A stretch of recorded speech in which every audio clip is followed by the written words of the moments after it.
Bonjour Madame Mainville, comment allez-vous? Ça va bien, merci. Madame Mainville, j'aimerais savoir comme première question d'où vous est venue l'idée de composer de la poésie et d'en faire un premier recueil? Alors au départ, je dois dire que je prône la justice depuis mon plus jeune âge. Donc l'idée m'est venue à partir de ça. J'ai commencé à écrire, ça fait quand même pas si longtemps que ça, il y a quelques années. Mais je prenais pas mes écrits vraiment au sérieux. Alors c'était pour atténuer ma colère en fait.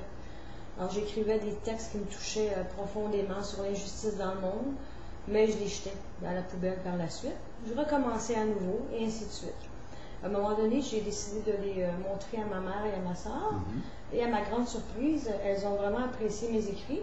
Elles ont trouvé que j'écrivais bien, malgré que je dois vous dire, excusez, que ce n'est pas ma tasse de thé, l'écriture, compte tenu que moi, j'étais meilleure en mathématiques.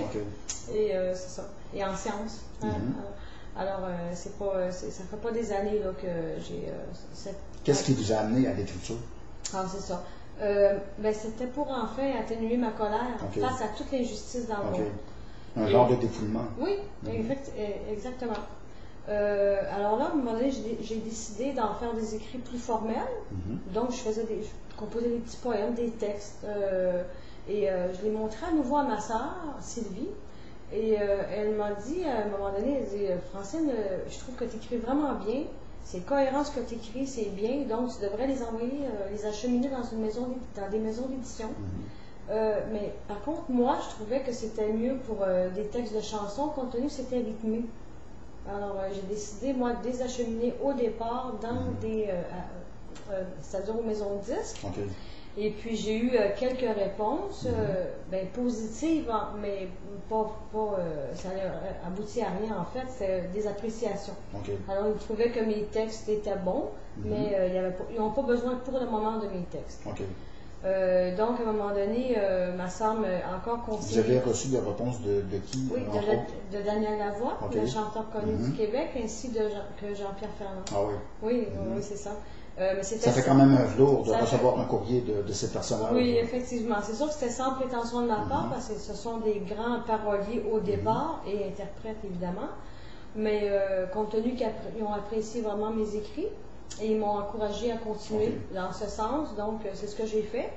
Et puis j'ai reçu aussi des réponses de plusieurs maisons d'édition, d'interprètes connus du Québec, à savoir qu'ils conservaient mes textes. Et puis si, à un moment donné, ils sont intéressés à faire un suivi. Alors, donc, si je comprends bien, vos textes étaient surtout destinés à la musique et à la chanson. Oui. Qu'est-ce qui vous a amené à en faire, en fin de compte, un premier livre? Alors, je dois dire que c'est ma soeur Sylvie qui m'a convaincue à nouveau. Elle m'a dit, Francine, il faut que tu envoies ça dans les maisons d'édition, car elle croyait vraiment que ça pouvait être justement un recueil. Ça pouvait... faire un livre? Oui, absolument. Alors, j'ai eu quelques réponses de certaines maisons d'édition, mais qui n'étaient pas, en tout cas, pour moi, là, ça ne me convenait pas du tout. Les conditions ne vous convenaient pas? Non, du tout, sauf quand je suis tombée sur la route, évidemment, j'ai eu la chance d'être publiée par vous.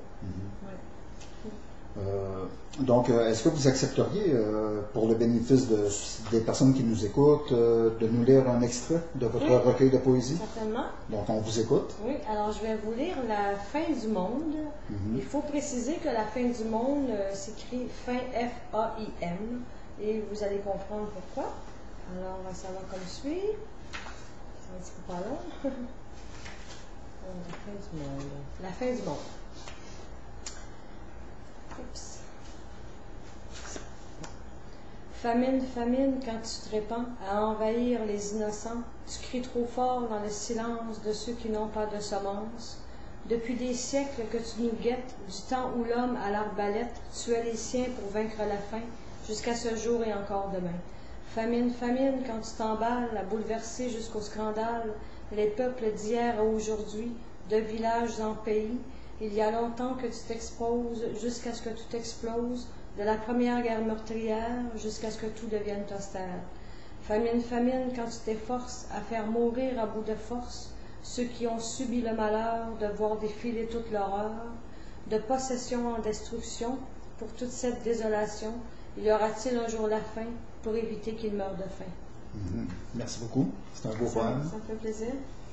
Donc, Madame Mainville, j'ai su aussi que vous participiez à plusieurs concours littéraires. Est-ce que vous pourriez nous en parler un peu? Oui, oui, effectivement, j'ai participé à plusieurs concours littéraires, entre autres un important du Québec qui s'appelle l'Hymne au printemps, c'est un concours qui est fait à tous les ans. Okay. J'ai décidé cette année d'y participer. J'attends encore, je suis en attente d'une réponse, alors j'aimerais effectivement que ça serait positif. Je vous le souhaite. Merci beaucoup, c'est gentil. Et puis, entre autres aussi, c'est un concours éditeur-auteur pour les recueils de poésie déjà publiés, et c'est en Suisse, par l'intermédiaire de l'Italie aussi, alors parce que ça s'appelle le Festival Rilke. Okay.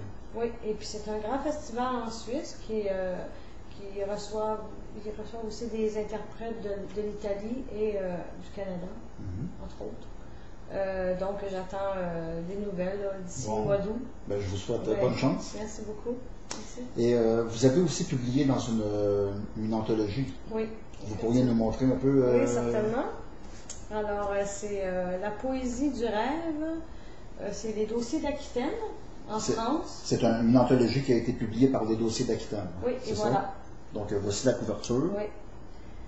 Donc, vous pouvez nous en parler un peu? Oui, comment ça s'est déroulé? Certainement. Alors, c'est que j'ai envoyé mes textes pour cette anthologie-là en France.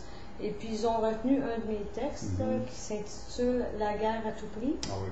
Puis, c'est un texte, c'est un poème justement qui me tient beaucoup à cœur. C'est un poème important pour vous. C'est très important. C'est le poème qui est en première page justement de mon recueil de poésie, c'est ça la vie. Okay. Et puis, je voulais vous dire aussi, il y a pour cette anthologie-là, mais il y a aussi le Festival des poètes à Paris, poètes à Paris. Et c'est une organisation assez importante qui se trouve à Paris. Oui, présidée par Yvan Teitelbaum. C'est un très grand poète en France. Et puis, je fais partie justement de cette... c'est pas une anthologie, c'est je pourrais dire festival entre autres. Et puis, je suis en page justement de cette... c'est intéressant. Oui. On peut dire que les projets se développent bien pour vous. Oui, je suis très contente. Bon. Oui. Nous parlons de projets. Je crois que vous avez aussi un projet qui vous tient à cœur, très à cœur même, et qui est en développement actuellement. Sans tout dévoiler, est-ce que vous pourriez quand même nous en parler un peu? Oui, c'est un projet qui me tient à cœur depuis plusieurs années, mais à moi seule, je ne pouvais pas l'activer. Okay. Alors, oui, c'est concernant les enfants malades à l'hôpital Sainte-Justine de Montréal. Alors, j'aimerais, par l'entremise de mes écrits, pouvoir apporter quelque chose... un soutien. Un soutien, oui, effectivement. Alors, c'est en développement présentement, oui. Bon. Vous comptez aussi publier un prochain recueil de poésie? Oui, c'est... qui va s'intituler? Qui va s'intituler Le mal dans sa divinité. C'est tout autre chose. C'est un ouvrage en préparation. Oui, et voilà, il va être terminé. Je crois que vous avez la maquette de la couverture. Oui, voilà. Nous allons la montrer ici, à la caméra.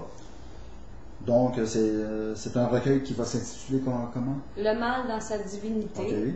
C'est tout autre chose que mon premier recueil de poésie, C'est ça la vie. Comme je le disais précédemment, C'est ça la vie, c'est plutôt des messages concernant l'injustice dans le monde. Et d'ailleurs, ce recueil de poésie, C'est ça la vie, est dédié aux gens malchanceux. Okay. Alors, c'est des messages, celui-là. Le mal dans sa divinité, j'ai créé tout autre chose, en fait.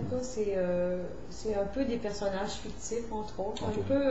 je pourrais dire à la Alfred Hitchcock. Alors, c'est toute une nouvelle création. Bon. Je suis inspirée par ça présentement. Alors, oui. Donc, vous êtes en période d'écriture en ce moment pour ce recueil? Oui, effectivement. Et vous comptez le sortir quand environ? À l'automne prochain. À l'automne. C'est-à-dire à quel mois? Octobre. On peut savoir le mois? Oui, octobre.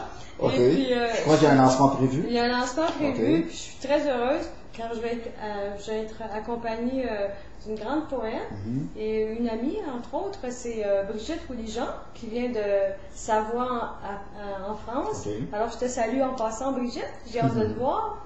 Et ainsi que, puis j'ai eu la chance, je dois le dire en passant, d'être la préfacière de Brigitte Ouligeant pour son recueil de poésie qui va être justement lancé en octobre avec moi, ainsi que M.